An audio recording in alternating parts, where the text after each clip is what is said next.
Ok, bueno, yo les voy a hablar de Pneumocystis jirovicii, que, bueno, es un parásito, un hongo, que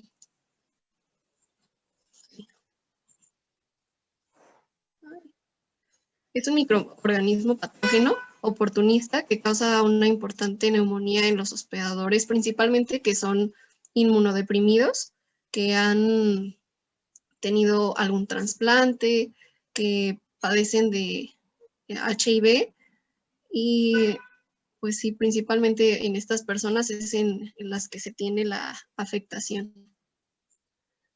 Bueno, su morfología pues son pequeños quistes redondeados con un tamaño de 3 a 12 micras de diámetro y bueno, se comprende por 4 a 8 corpúsculos de 1 a 5 micras en forma de pera, son periformes y pues que al romperse se transforman en trofozoitos. Asimismo, constan de una masa nuclear poco definida de 1 a 2 mitocondrias. Se comprenden de un retículo endoplásmico rugoso, tienen vacuolas y otras inclusiones que no están muy bien definidas. En cuanto a su epidemiología, pues principalmente está presente en las personas que son inmunodeprimidas y en específico en los pacientes que presentan SIDA, y pues ha sido una de las principales causas de muerte en estos pacientes en Estados Unidos y en Europa Occidental. Del 80 al 90% de los pacientes que tienen VIH-Sida, pues han desarrollado en su organismo este tipo de parásito. Y bueno, hay ciertas teorías que, en las que se expresa que el Pneumocystis jirovecii se puede albergar en los niños y permanecen ahí atenuados hasta que el paciente pues se convierte en una persona inmunodeprimida y entonces es cuando se expresa este parásito. Bueno, en su ciclo vital se comprende de dos fases, la fase asexual y la fase sexual. La fase sexual pues se comprende de una replicación por mitosis. Posteriormente se madura el organismo e inicia la fase sexual. En la fase sexual, pues es una célula haploide de forma conjugada que produce un cigoto o un esporoquiste y posteriormente ocurre la meiosis. La meiosis y después la mitosis. Se producen 8 núcleos haploides y bueno, existe una maduración para posteriormente pasar a la etapa de la eclosión y ser liberados como esporas y volver a infectar al paciente. Bueno, en cuanto a su patogenia, pues la transmisión es de vía aérea principalmente. Las áreas que coloniza principalmente son las vías altas respiratorias y bueno, como lo comentaba anteriormente, pues no, en pacientes que están sanos no produce una patología como tal, sino hasta que la situación del paciente pues es inmunodeprimida. Y los principales órganos pues son los pulmones. En cuanto a las manifestaciones clínicas, estoy volviendo a remarcar que pues, es en los pacientes inmunodeprimidos, pues es la fiebre, tos seca, disnea y la fatiga. El diagnóstico, pues no se tiene mucho conocimiento de este parásito, es limitado debido a que no se cultiva con gran facilidad. Sin embargo, pues sí hay varias técnicas que nos permiten conocer la presencia de este parásito en el organismo del cuerpo humano. Entre ellas, pues está la biopsia, que tiene un porcentaje de seguridad de aproximadamente del 75 al 90% de arrojarnos la cuestión diagnóstica del paciente, la inmunofluorescencia directa o indirecta, la sedimentación, tinciones especiales con azul de toluidiana. Se puede diagnosticar también a través de la tinción de Gram y pues la más usada, que es la radiografía de tórax por un infiltrado alveolar. Y pues si queremos ser más precisos aún, pues con la técnica de la PCR. En cuanto al tratamiento, pues el principal es por trimetoprim con sulfametaxazol, y pues a los pacientes que no son, pues sí que no son alérgicos o no aceptan bien este medicamento, pues se recomienda el clotrimaxazol o la pentamidina y la pirimetamina o sulfatadiazina. Sulfadiazina. Perdón, el trimetoprim y el sulfametazol, al igual que la sulfadiazina, Ajá. tienen sulfas. Entonces, las sulfas son las que en algunas, no voy a decir pocas, pero tampoco voy a decir muchas, hay gente que tiene una reacción alérgica a las sulfas. Entonces, sí, el trimetoprim pues queda fuera para mucha gente. Yo conozco así fácil como unas 10, y la sulfadiazina también. Eso de la gente que consume estos medicamentos. Hay gente que no sabemos, y yo nunca lo he probado. Yo no sé si yo soy alérgico a eso, ¿no? Y se hace una alergia muy aparatosa. Salen así como granos, como llagas en la piel. Y va de lo leve a lo grave, así muy intenso, ¿no? Incluso en la boca, como si fueran fogazos, hagan de cuenta, pero grandes, y en todos lados, no nada más en la boca, ¿no? En la boca y afuera, en los ojos, en la cabeza, en las manos, en la espalda. Es impresionante ver a esa gente, ¿no? Ya perdí esas fotos, pero y ya decirle a una gente, oye, tómate eso para sacarte unas fotos, pues no lo va a querer, ¿verdad? Porque dice que es muy dolorosa. Entonces sí hay que recomendar con mucha cautela el trimetoprim. Aquí se las preguntas. Oiga, ¿y no es alérgico? No, pues que no. Sale, pues tómesela. Pero si dice, no, pues no sé. Entonces vamos a empezar poquito, y ya la reacción, cualquier cosa que pase, me dice, me habla.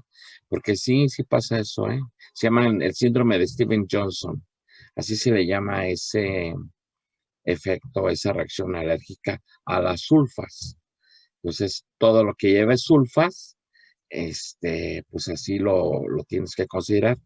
Y además, si se da sulfas, las sulfas tienden a hacer cálculos renales. Se precipita, se cristaliza las sulfas en el riñón y te ocasiona problemas de cálculo. Entonces, en estos pacientes, si vas a dar sulfas, o en cualquier paciente, hay que sugerir que tomen bastante agua cuando estén en el tratamiento, para evitar que pues, le formen cálculos. ¿Sale? Bueno, nada más ese era un comentario para que lo tengan. Ok, gracias, Químico. Y bueno, en cuanto a la profilaxis, pues como en realidad no presenta una sintomatología en las personas, o pues en las que están sanas, no hay una cierta técnica o cuidados que se deban tomar para evitarlo. Simplemente las personas que son pues inmunodeprimidas, pues se recomienda el antibiótico trimetoprim con sulfametaxazol para evitar este tipo pues de, pues sí, de enfermedad, y más que nada porque el porcentaje de las personas que padecen este parásito o que tienen este parásito y son inmunodeprimidas, pues el porcentaje es muy alto, entonces, de que tengan este hongo en su organismo. Y bueno, como datos, pues anteriormente se creía que este parásito era un protozoario.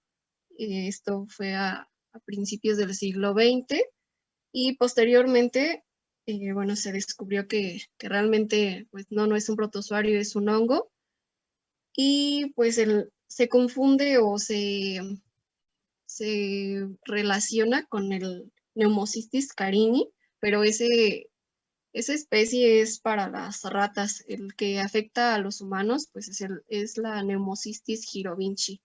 En realidad las diferencias son, son muy pocas, más que nada es en la secuencia de ADN y pues básicamente es eso. Realmente no es tan común en personas sanas y pues la información que se tiene es muy contada por la cuestión de que el crecimiento es limitado y pues no es tan fácil su cultivo.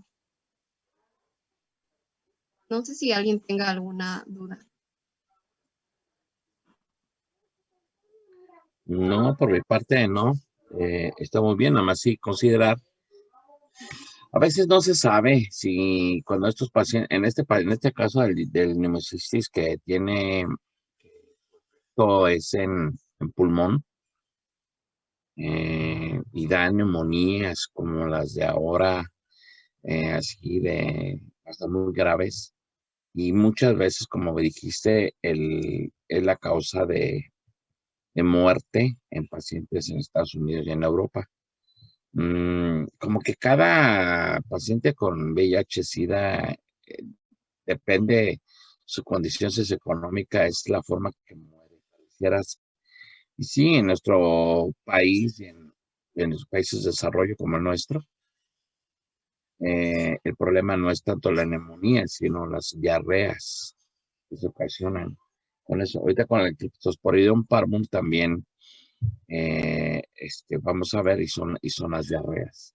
Entonces, cuando haya pacientes que tengan pues este síndrome, pues estar al pendiente en sus radiografías, y si hay algún infiltrado, bueno, pues si se puede hacer una biopsia o con un cultivo de secreción o una tinción podemos visualizarlo, ¿no? Para poder establecer eso.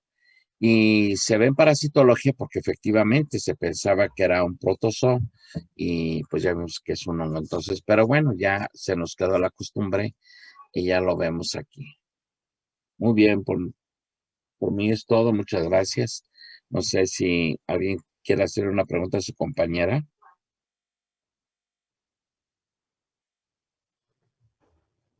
¿No? Creo que no hay dudas, profe. ¿Tú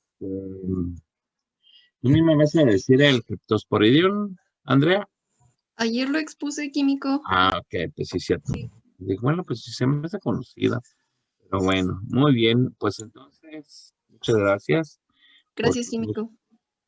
dudas y continuemos.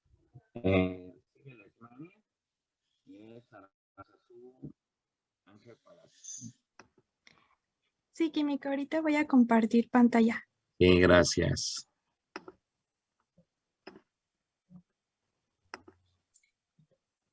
¿Ya la están viendo? Ya apareció. Ah, ok.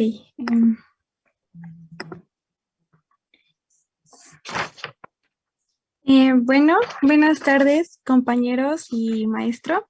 A mí me tocó exponer sobre los parásitos flagelados sanguíneos, los cuales son pues Leishmania y Trypanosoma cruzi. Estos dos géneros pertenecen a la familia Trypanosomatidae y estos parásitos son protozoos localizados en la sangre y en los tejidos y tienen como característica peculiar el poseer flagelos. Primero vamos a empezar con Leishmania, el cual es un protozoo intracelular del tejido fagocítico mononuclear en la piel y en las mucosas. Este género tiene alrededor de 20 o más especies, pero se divide en dos subgéneros. Esto va a depender de dónde se desarrollan en el huésped transmisor, en el mosquito. Tenemos a Leishmania, que se va a encontrar en la probóscide del mosquito, que es esta parte. ¿Sí ven el punto? Ujú, No sé si lo ven. Es la ese parte, ajá, clavan. es la parte de la boca del mosquito en donde penetra la piel y chupa la sangre. Y bueno, el género Viaina se va a encontrar en el intestino medio y posterior del mosquito. Y bueno, su morfología. El género Leishmania tiene dos formas de desarrollo, es el amastigote y el promastigote. En el amastigote, como podemos observar, es ovalado y posee una membrana y tiene también un núcleo que está localizado en un extremo o incluso lo podemos encontrar en la parte central. Además, incluye una estructura llamada kinetoplasto, que es este de aquí, que es el donde se va a formar el flagelo. Aquí vemos cómo se empieza a formar, mas sin embargo, este amastigote aún es inmóvil porque todavía no se desarrolla. Este mide alrededor de 2 a 4 micras y se encuentra en el hospedador vertebrado.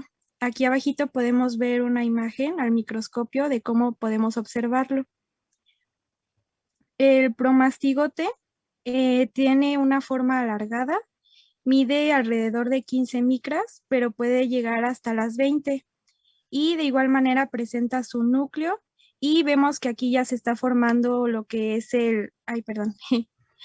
Aquí se está formando ya lo que es el flagelo, pero no es un flagelo completo, es un flagelo corto. Y este se encuentra en el mosquito. Y acá abajo también podemos ver una imagen de cómo se observa el microscopio. Y bueno, el ciclo biológico empieza con la picadura del mosquito hembra. Este mosquito en su probóscide va a infectar con los promastigotes.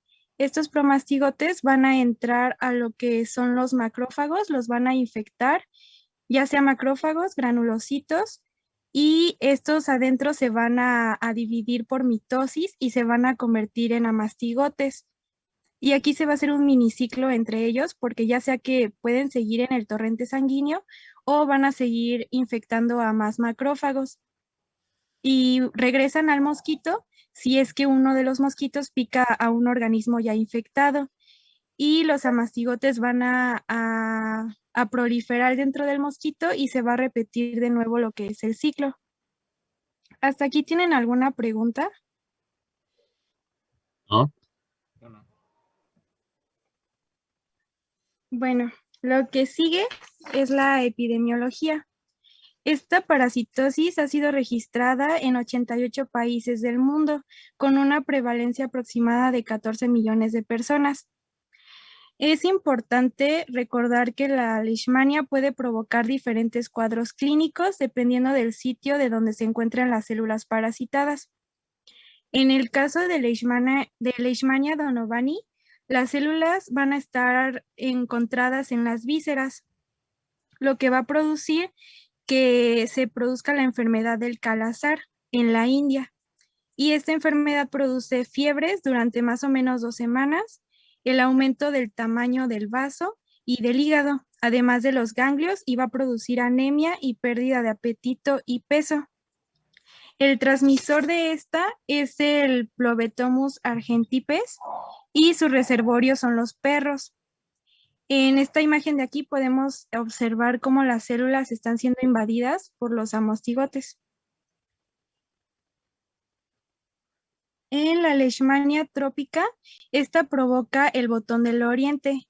Esta comienza con una pequeña zona de eritema en el lugar donde fue la picadura del mosquito y va a evolucionar paulatinamente a una pálpula y va a aumentar su tamaño y posteriormente puede ulcerarse en el centro, como lo vemos en la imagen, y va a presentar un borde sobrelevado, bien definido y hiperpigmentado.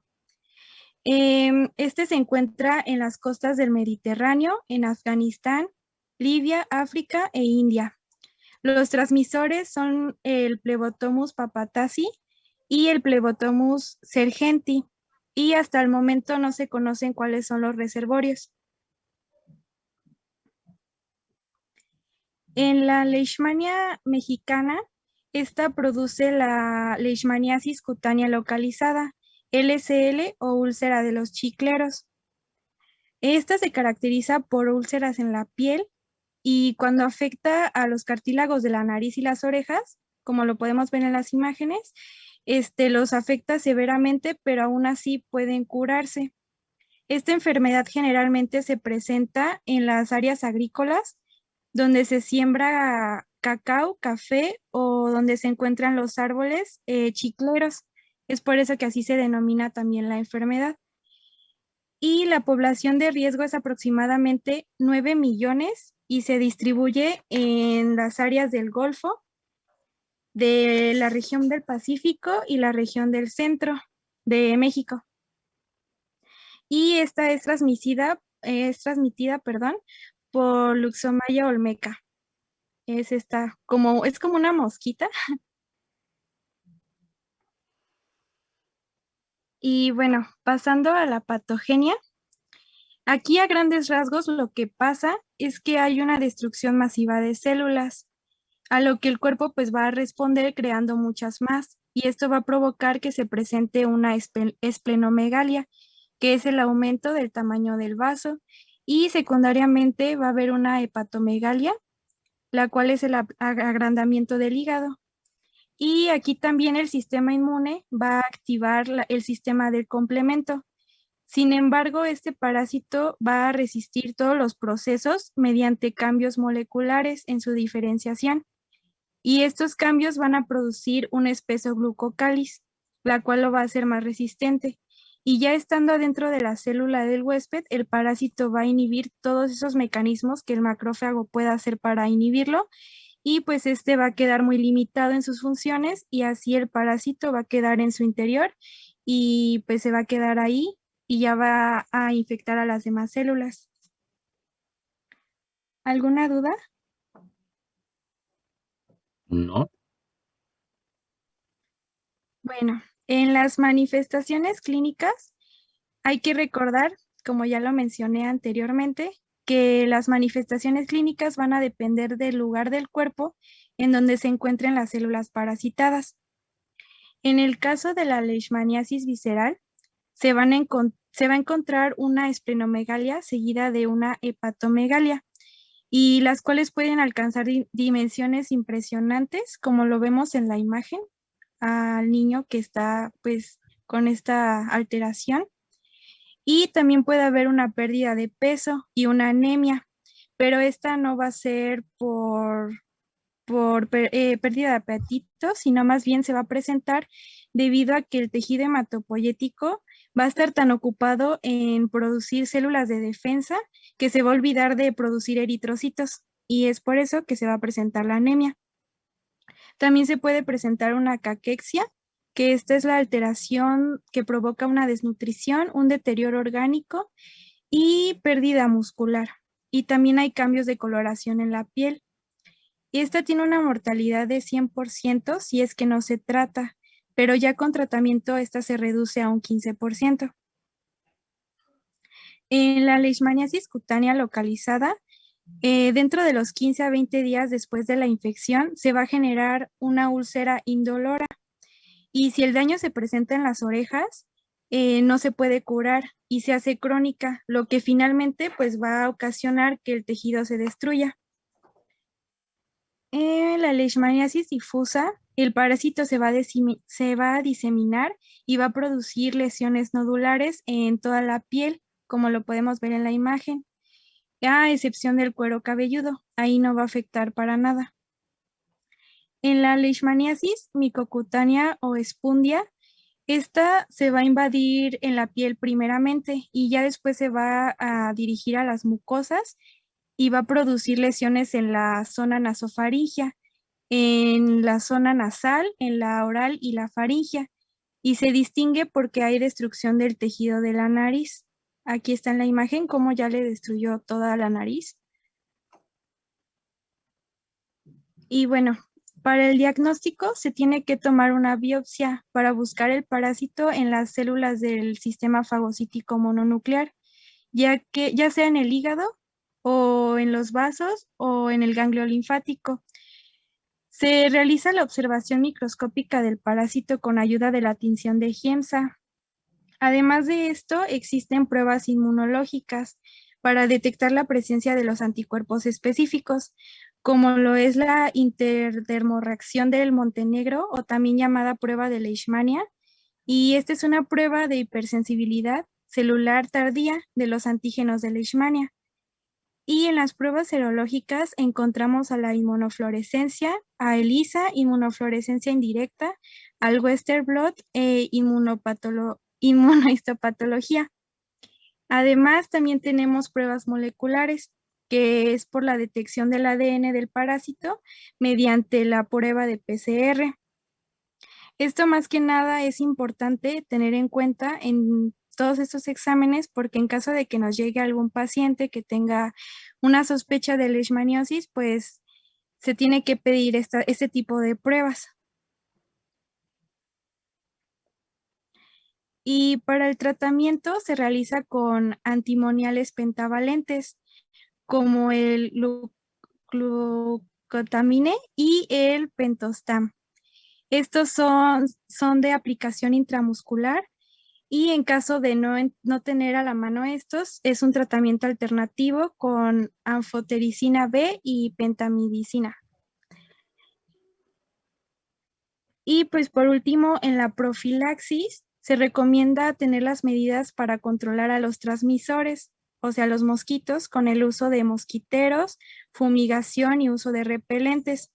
Y para la protección específica se han desarrollado algunas vacunas para contrarrestar este parásito, aunque muchas de estas todavía están en observación. Así que lo más recomendable es tener las medidas de prevención a los transmisores. Y ya sería todo por este parásito. ¿Alguien tiene alguna duda? De mi parte no, estuvo muy bien. ¿Alguien, chicos? ¿Alguna pregunta a su compañera? No, profe. No, estuvo excelente. Ok. Nada más un comentario así porque ustedes han escuchado que el chicle, el árbol del chicle. Yo no sé si sabían que el chicle sale de un árbol, una goma que sale de un árbol. Ese árbol da un fruto que no sé si no es muy común verlo en los lugares donde venden fruta, solamente en aquellas zonas. Ese fruto se llama chico zapote y el árbol que da el chico zapote, que es un pariente del zapote negro, ese chico zapote, el árbol es el árbol del chicle. Entonces, hace los años 30, 40 por ahí, en esas zonas de Chiapas, Campeche, Oaxaca, pero ya pegado a Guatemala, había huertas de árbol del chicle y y pues se empezaron a sacar la goma y la goma se saca haciendo grietas, pues como grietas o heridas al árbol, al tronco, y el árbol empieza a secretar esa goma. Esa goma la recolectaban y pues la ponían en envases como de forma cúbica y ahí lo apretaban, le echaban agua y todo eso. Y esa goma era la que después un señor de apellido Adams compró todo eso y se lo llevó a Estados Unidos para agregarle sabor y color y empezaron a salir los famosos chicles Adams. Pero en ese entonces era un chicle natural y nada más, no era como un polímero de algún carbohidrato seguramente. Ya los chicles de hoy son plásticos con sabor.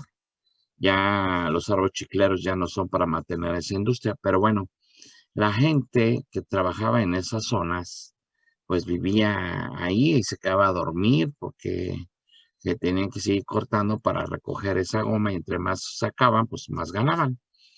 Al grado de que, pues ahí se encontraban a estos mosquitos y le ocasionaban esas lesiones.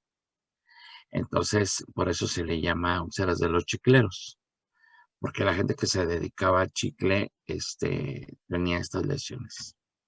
Es un comentario histórico, para que conozcan que pues otras cosas, no nada más todo es ciencia, sino todo tiene su historia. Y los chicles árabes de ahí salieron, de esa historia, ¿no? Eh, no es ficción, yo sé, se los platico es porque lo he leído y porque en aquel entonces no lo, igual que yo, alguien nos lo platicó y ya después yo lo leí aparte y sí.